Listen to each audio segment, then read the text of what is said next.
Hello, my name is Hassan Sorrells, and this is the Leadership Lessons from the Great Books podcast shorts. There's no co-host on these shorts episodes. These are now around 2 to 4 minute, sometimes as long as 6 to 10 minute observations, ideas, thoughts, or rants about the literature, philosophy, psychology, and even the theology of leadership. Because listening to me talk about leadership for now around 2 to 4 minutes is still better than reading and trying to understand yet another business book. Even that business book your coworker won't stop raving about because it quote-unquote changed their life, but you can't see any difference in their leadership behavior. So how good could that author be? The challenge of our time is not knowledge. Knowledge is everywhere. We have so much access to raw knowledge at our fingertips, it would make the ancient Greeks, Romans, Byzantines, Ottomans, and even the old British Empire green with colonial envy. We in the postmodern West know a lot about a lot of things, but our knowledge hasn't made us any wiser, any more humane, or any more likely to avoid cataclysmic failures at scale, even in our own personal lives. Very few people question why this is in our postmodern era, and instead tend to believe that the epistemic and existential challenges of our postmodern age can be met successfully with, of course, more education, more access to knowledge. Except the understanding of the problem we have is flawed because the first principles we begin with are flawed. We assume that education in knowledge is an unadulterated good. We assume that every person wants to learn something new and abhors ignorance in any field.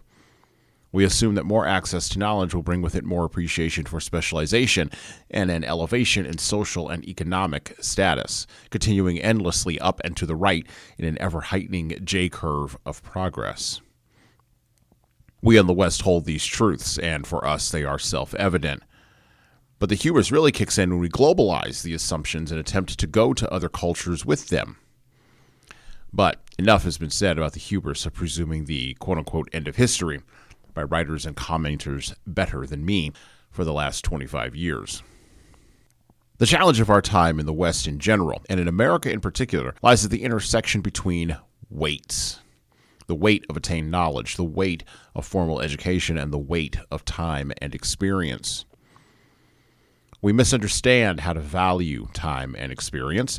This is reflected in the general genuflection to quote-unquote lived experience around some cultural and social issues, and the dismissal of quote-unquote lived experience in other realms.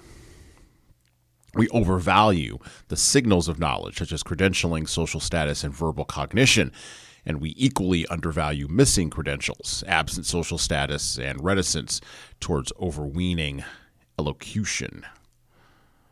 And of course, we highlight educational attainment, but the contextualization of facts is something that we struggle to teach the large language models known as our children, our families, and even our communities. And many of us surrender and retreat into distraction rather than attempting to engage in that hard work. Leaders who take the time to decenter how knowledge is gained and from where and who seek to rebalance the triumvirate of time, experience, and education within the narrow specific of certain variables. And these leaders, particularly in our era, are worth being thankful for. And well, that's it for me. Thank you for listening to the Leadership Lessons from the Great Books podcast today.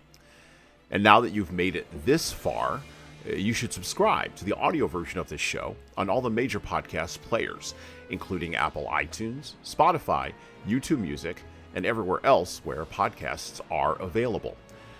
There's also a video version of our podcast on our YouTube channel. Like and subscribe to the video version of this podcast on the Leadership Toolbox channel on YouTube. Just search for Leadership Toolbox and hit the subscribe button there on YouTube. And while you're doing that, leave a 5-star review if you like what we're doing here on Apple, Spotify, and YouTube. Just go below the player and hit 5 stars. We need those reviews to grow, and it's the easiest way to help grow this show. And tell all your friends, of course, in leadership. By the way, if you don't like what we're doing here, well, you can always listen to another leadership show. There are several other good ones out there. At least that's what I've heard. All right. Well, that's it for me.